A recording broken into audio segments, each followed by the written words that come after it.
When time first began, the Eternal gave life to powerful beings of light, the Drakeels. But as misfortune would have it, the power given to these creatures awoke in them only a boundless pride and an inexhaustible thirst for dominion. Shaken by this betrayal, the Eternal banished them to the deepest abyss of Dracomundus. It was there, in the depths of the earth, that they twisted into the monstrosities that we know today as dragons. Alas, possessed more than ever by hate and vanity, the Banished refused to admit themselves defeated. Through their voices, they persisted in corrupting humanity. Through their blood, they defined the land we call our home. From that moment on, mankind would live in fear. Fear that one of the Dragon Lords, the most powerful of the Banished, would one day return to the surface. With the support of his Dragonkin, Saw Ichnog succeeded in escaping from his subterranean prison. And brave souls, guided by the light, rose up and vowed to push him back. Soldiers of the Order, righteous and faithful to the Eternal, who suffered body and soul after coming into contact with draconic corruption. Rare were those who remained impervious to the depraved whispers of the dragons on the outskirts of this gaping breach. One such person was Godefroy of Clerval, Grand Knight of the Order of the Eternal.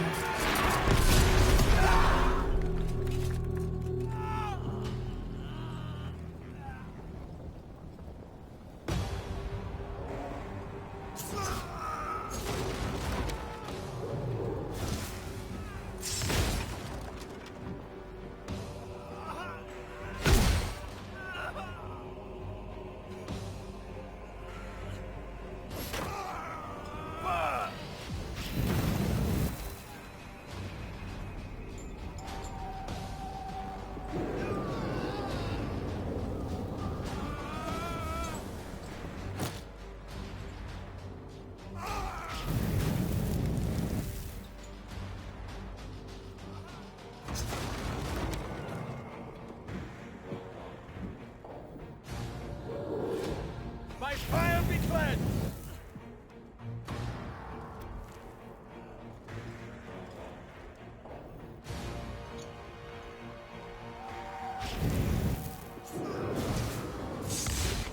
Getting ready.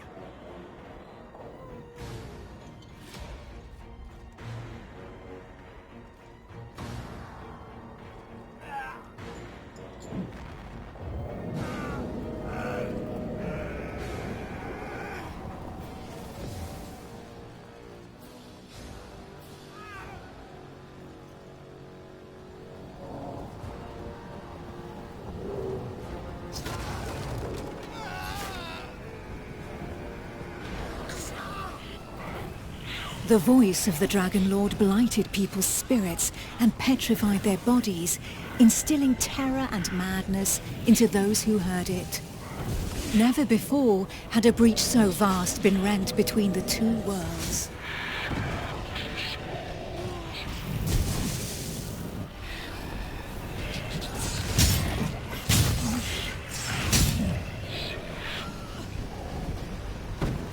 It was here, at this wound between worlds, that the corruption was most potent. One by one, haunted by the whispers from below, the people succumbed to madness.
Pitiful in their wretchedness, and too weak to resist the command of their new masters, they drank the blood of the dragon and gave in to depravity.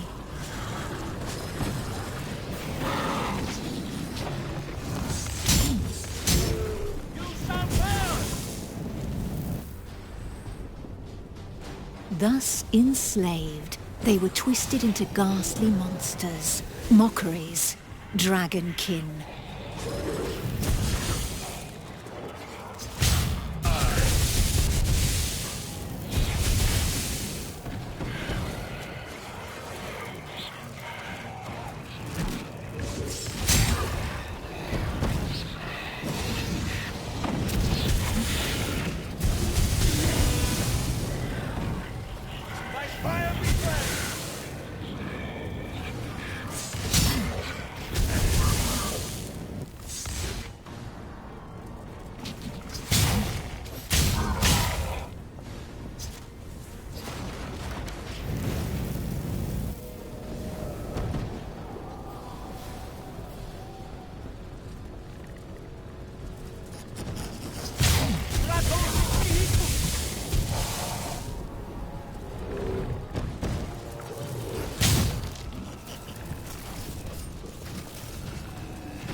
Filled with these fleeting embers of hope, a few brave souls founded an alliance to carve the first breach into draconic defenses.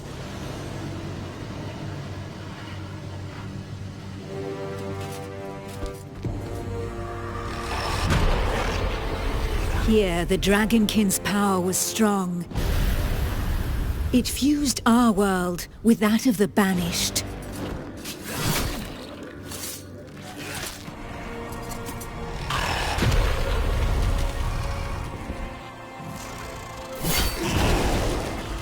Godefroy of Clairval heroically broke through and shattered their defense barriers.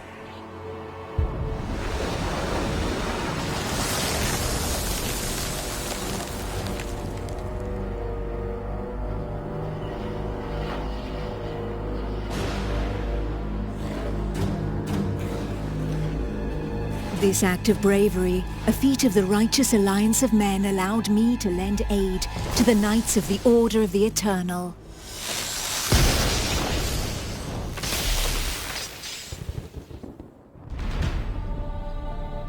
Me, Almantia, Grand Oracle of Pythodurcan, Dragon Blood, a human altered but not consumed by the draconic blood that flows through my veins.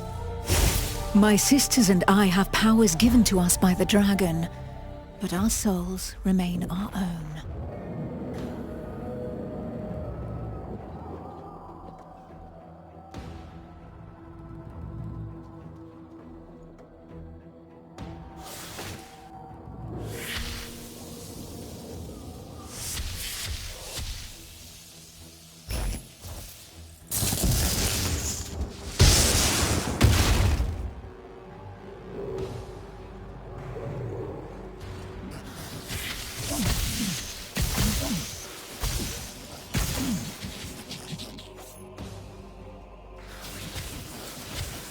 Neither dragonkin nor entirely human, and afforded extraordinary abilities by our forebears.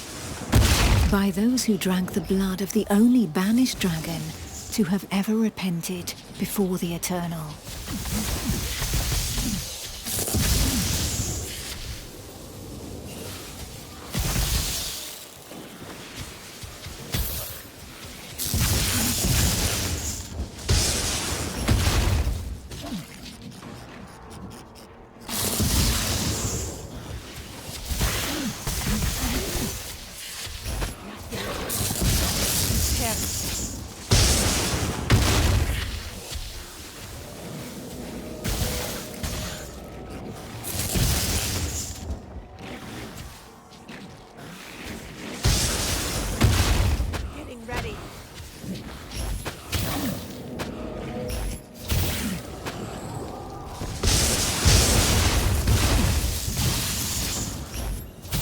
These few drops of draconic blood connected our thoughts to those of the dragons.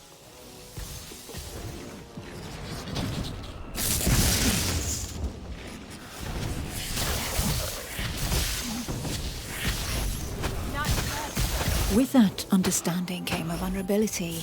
We soon learned that we were at the mercy of their whispers. The voices threatened to consume us, with no hope of salvation. Our civilization fell alongside the blue dragon Dragonkin, forcing us to live amongst men in the city of the Order of the Eternal.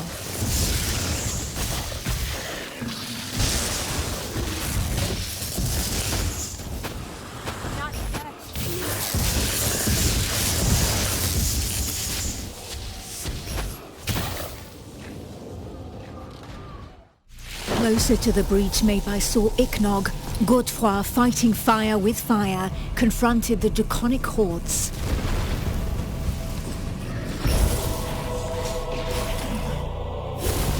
I battled by his side, but my strategy was less direct.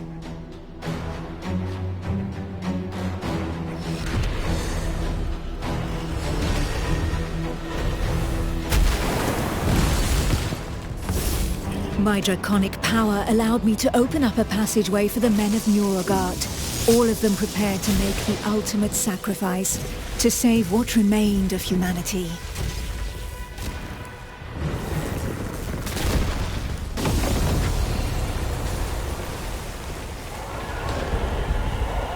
Once this invisible barrier had been breached, they knew that their lives would hang by mere threads. But these warriors from the north cared little for the uncertainties of our plan. A hero's death in the heat of battle with their enemy was the greatest honor that could befall them. Led by the pale dragon blood Harald Truelson, the barbarian fleet had but one objective: to lure the enemy into the open sea and leave the path to the breach vulnerable. If a single vessel reached the coast, then this sacrifice would not have been for naught.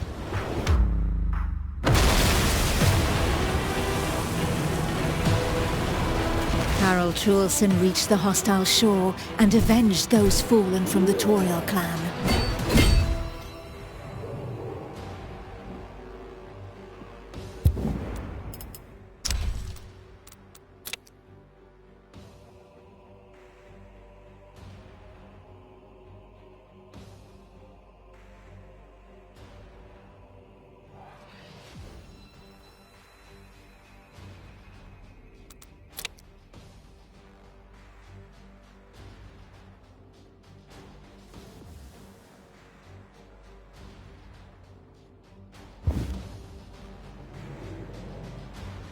The barbarians of Nuragard feared neither pain nor death, and they welcomed violence as they might an old and familiar friend. Truelson knew this friend better than most.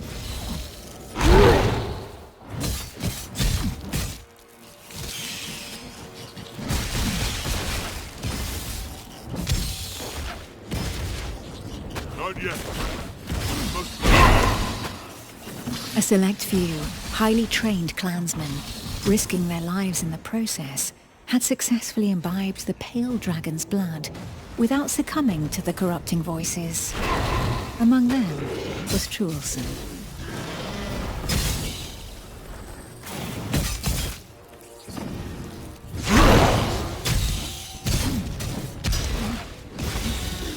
To become a dragon blood barbarian, he paid the ultimate price and cast away a portion of his humanity.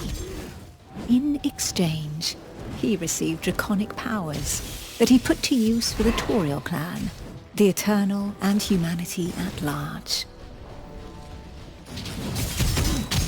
I will break it in time.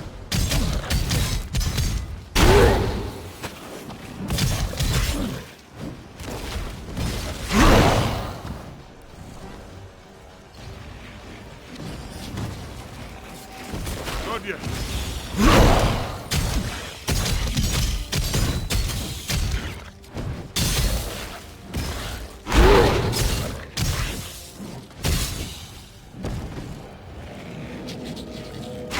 Need time.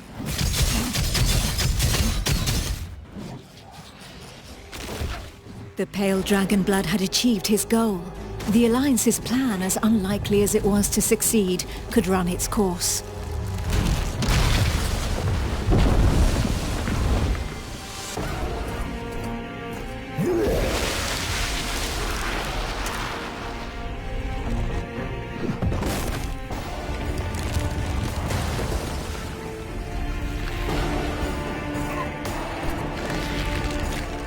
The barbarian waited for the signal that would tell him where to carve a bloody path through enemy defenses and lure the dragons far away from the breach.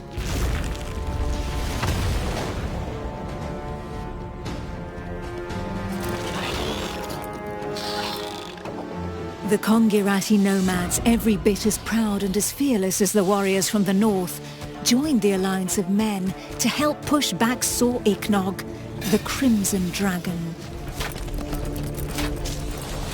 Sitting astride their draconic hybrids, these tracker archers faced the dragons steadfastly and seemingly without fear. Not one would allow the enemy to make easy prey of them. Hides, wings, teeth, blood. For the Kongirati, each draconic monstrosity was not only a threat, but also a quarry from which they could gain valuable resources.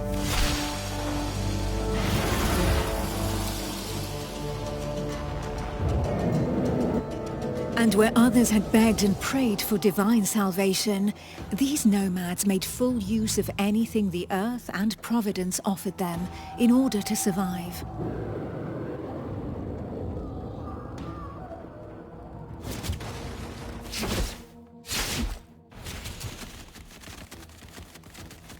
Their master tracker Eula, however, did not see things in such stark shades of black and white.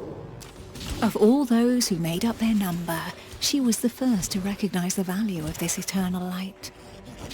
How long would her people be able to continue traveling freely if the corruption were to poison the entire world?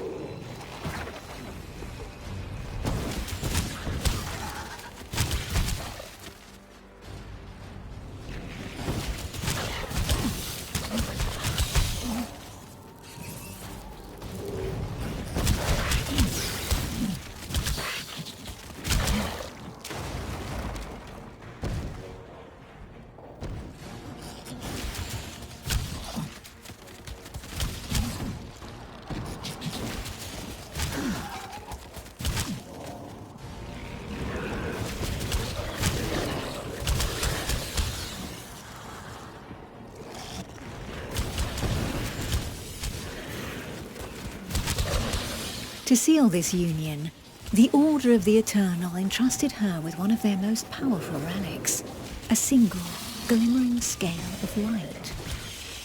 Each champion had one, and the power of their light would be needed to push Sor Iknog back into the shadows.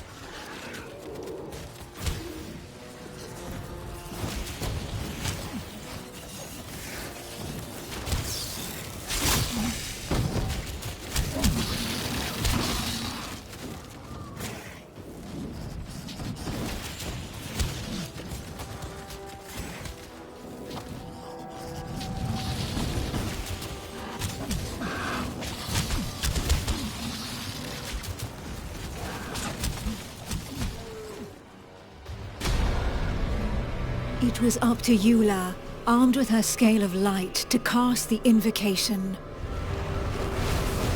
She would then know whether she had been right to put her trust in the Order and in joining the Alliance.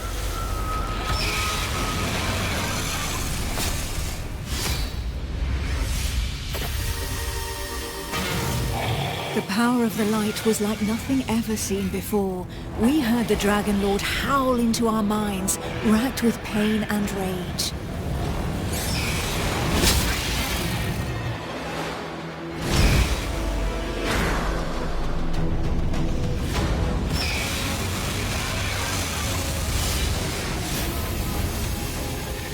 So close to the Dracomundus, our souls suffered as from 1,000 deaths, but we held fast to our positions.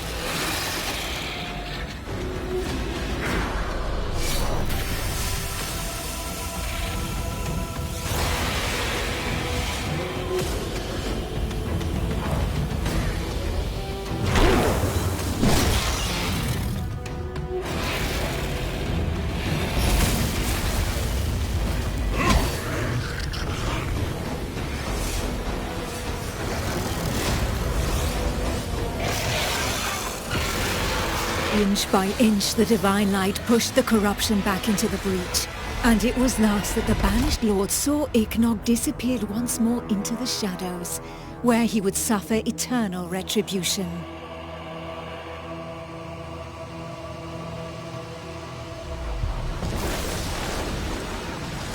Once calm fell, we were all that was left, the sole witnesses to the feat accomplished by the Alliance of Men. But more than ever, we knew that the taint of draconic depravity still festered in the depths of the abyss, impatient to break free once more. Thus, from the union of men and their allies that stood together in the face of the draconic threat, an elite corps was established within the Order of the Eternal, the Dragon Hunters.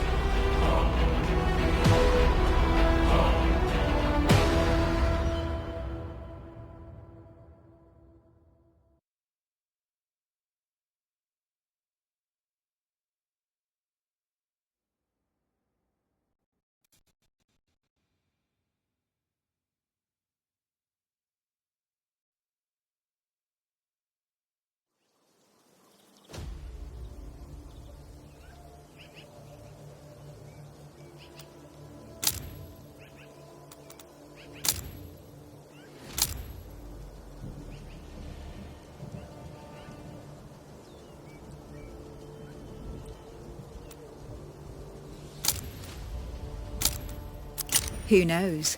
Perhaps the heroes that the Alliance of Men has been waiting for will be found among this unit's latest recruits.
Ready to kill.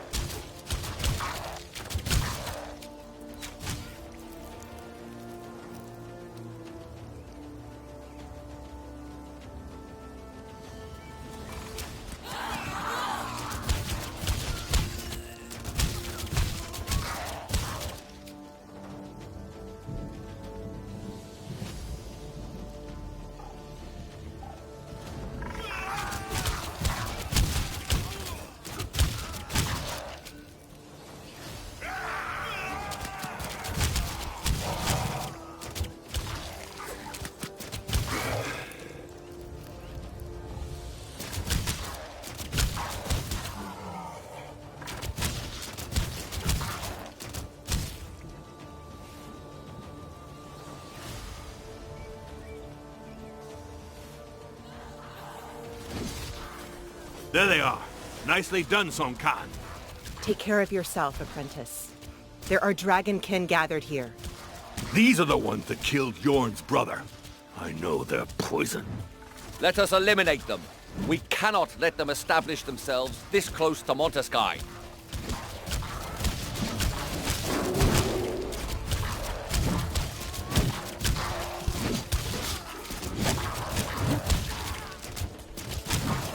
My blades are ready.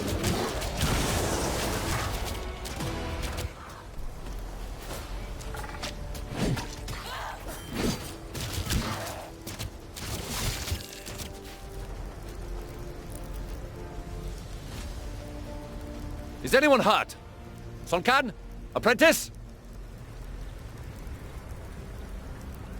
We're fine. Somehow. So be it. The apprentice will accompany...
Ready to kill.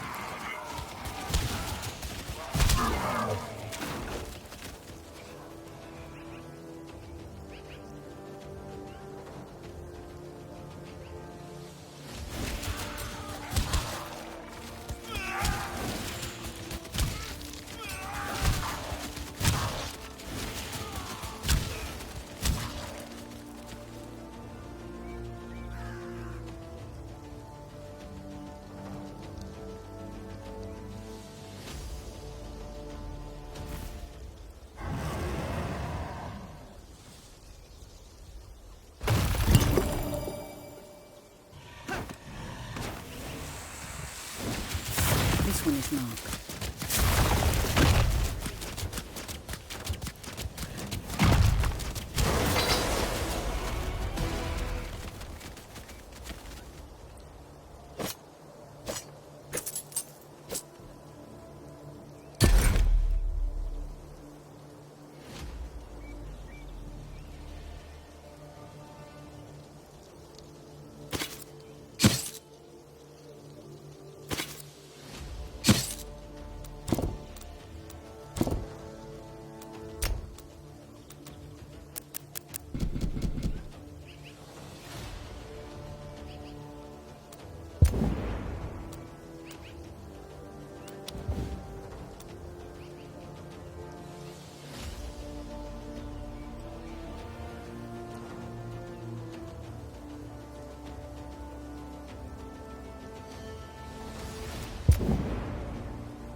There's not a moment to lose.